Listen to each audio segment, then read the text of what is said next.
Clima.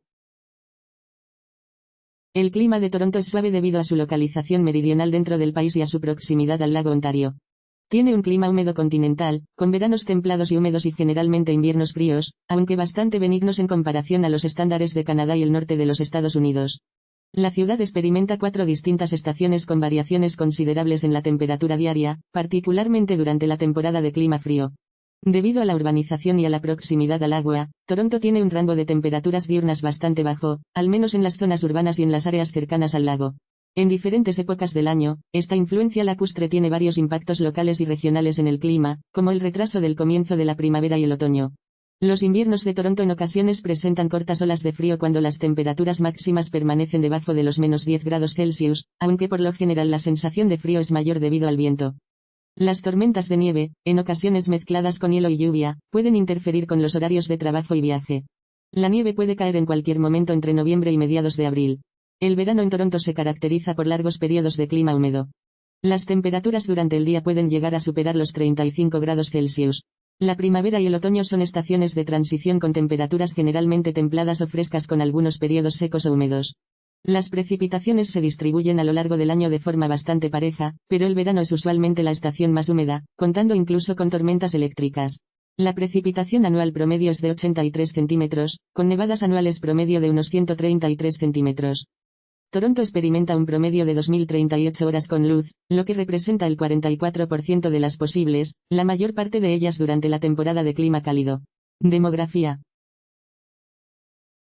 Toronto es una de las ciudades con una mayor diversidad étnica de Canadá. En total, la ciudad tiene más de 150 grupos étnicos que hablan más de 100 idiomas. Los grupos étnicos más numerosos del área de Toronto consisten en personas de ascendencia inglesa, escocesa e irlandesa. A mediados del siglo XX, muchos europeos emigraron a Toronto, especialmente italianos y portugueses. Otros grupos étnicos importantes en el área incluyen alemanes y gente de la India, Pakistán y Sri Lanka y una de las comunidades chinas más grandes de Norteamérica. Toronto tiene una comunidad en crecimiento de caribeños, hispanoamericanos, brasileños, africanos y provenientes del sureste asiático. Este gran abanico de culturas ha ayudado a hacer de Toronto un centro cosmopolita, con una amplia variedad de culturas, gastronomía y una exquisita hospitalidad. Economía. La economía de Toronto es una de las más variadas y fuertes de América del Norte. Es el principal centro industrial, comercial y financiero de Canadá, y uno de los principales del continente.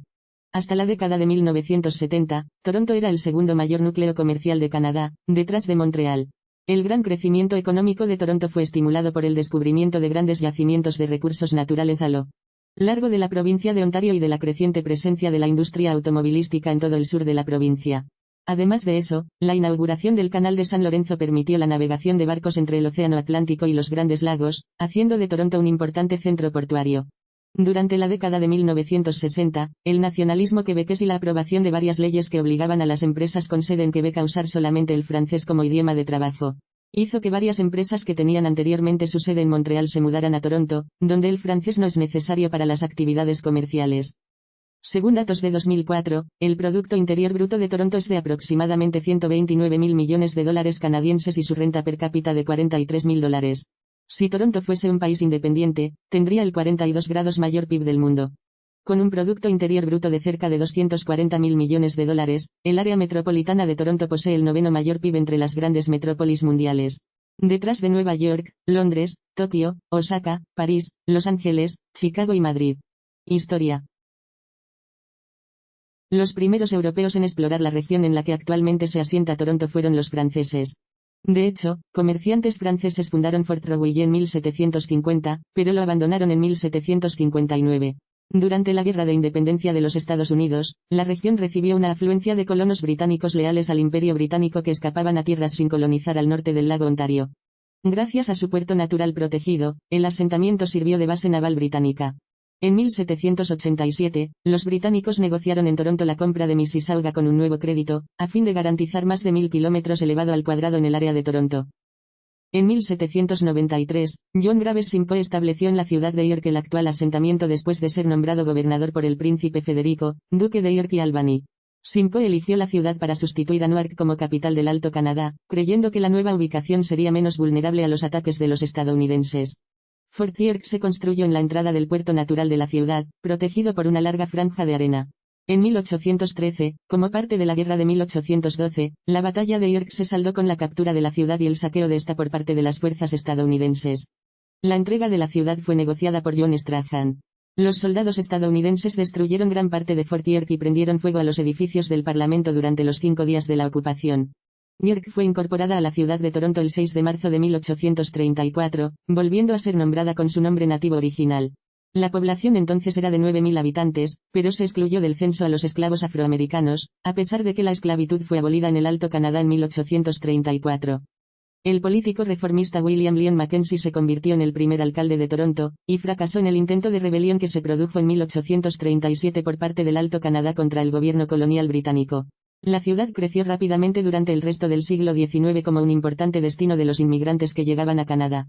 La primera gran afluencia de población se produjo con la Gran Hambruna Irlandesa entre 1846 y 1849, lo que llevó a un gran número de la diáspora irlandesa a la ciudad, algunos de ellos transitorios y la mayoría de ellos católicos. Para 1851, la población de origen irlandés se había convertido en el mayor grupo étnico de la ciudad. Un número menor de inmigrantes irlandeses protestantes fueron recibidos por la población escocesa e inglesa, dando lugar a la Orden de Orange de Toronto que contaba con una notable influencia en la sociedad. Toronto fue, durante 2 breves periodos, la capital de la provincia de Canadá, desde 1849 a 1852, a raíz de los disturbios en Montreal, y posteriormente desde 1856 a 1858. Fue sustituida por Quebec, que se convirtió en la capital hasta 1866, desde esta última fecha, la capital es Ottawa. Tal como lo había sido en el Alto Canadá desde 1793, Toronto se convirtió en la capital de la provincia de Ontario después de su creación oficial en 1867. Debido a su condición de capital, la ciudad fue también la ubicación de la Casa de Gobierno y la residencia del virrey, representante de la corona. En el siglo XIX, se construyó un extenso sistema de alcantarillado y se iluminaron las calles con gas con un servicio regular. Se construyeron líneas de ferrocarril de larga distancia, incluyendo una ruta terminada en 1854 que unía la ciudad con los Grandes Lagos. Las compañías de ferrocarril Grand Trunk Railway y Great Northern Railway se unieron en la construcción de la primera estación de ferrocarril. La llegada del ferrocarril aumentó drásticamente el comercio y el número de inmigrantes que llegaron y, al estar a orillas del lago Ontario, permitió a Toronto convertirse en un punto neurálgico del comercio desarrollado en el interior del continente americano. Unas calesas tiradas por caballos dieron paso a los tranvías eléctricos en 1891, cuando la ciudad concedió el funcionamiento del tránsito a la franquicia Toronto Railway Company. El sistema de transporte público pasó a ser propiedad de la Toronto Transit Commission en 1921 y sigue en la actualidad en su propiedad, además de las líneas de autobuses, tranvías y metro. El sistema de transporte público de la ciudad es el tercero con mayor uso en América del Norte, solo por detrás de los de Nueva York y Ciudad de México. El gran incendio de Toronto de 1904 destruyó una gran parte del centro de la ciudad, pero esta fue rápidamente reconstruida. El fuego provocó daños valorados en más de $10 millones y dio lugar a las más estrictas leyes de seguridad contra incendios. Debido a esto, también se aumentó el departamento de bomberos de la ciudad. La ciudad recibió nuevos grupos de inmigrantes desde finales del siglo XIX hasta principios del siglo XX, sobre todo alemanes, italianos y judíos de diversas partes de Europa Oriental. Estos fueron pronto seguidos de los chinos, los rusos, los polacos y los inmigrantes de otras naciones de Europa Oriental. Como los irlandeses antes que ellos, muchos de estos nuevos inmigrantes se instalaron hacinados en tugurios, como el Ward, que se localizaba en la calle Bay Street, que actualmente es el centro financiero del país. A pesar de su rápido crecimiento en la década de 1920, la población de Toronto y su importancia económica en Canadá se mantuvo en segundo lugar mucho tiempo, por detrás de Montreal. Sin embargo, en 1934 la Bolsa de Valores de Toronto se convirtió en la más grande del país. Después de la Segunda Guerra Mundial, llegaron a la ciudad refugiados europeos y chinos sin medios económicos, al igual que un buen número de trabajadores de la construcción, sobre todo italianos y portugueses. Tras la eliminación de las políticas de inmigración por motivos de raza a finales de la década de 1960, llegaron inmigrantes de todas partes del mundo. La población creció en más de 1 millón de habitantes en 1951 cuando se inició en gran escala la suburbanización, y se duplicó a 2 millones en 1971. En la década de 1980, había superado a Montreal como la ciudad más poblada y principal centro económico de Canadá.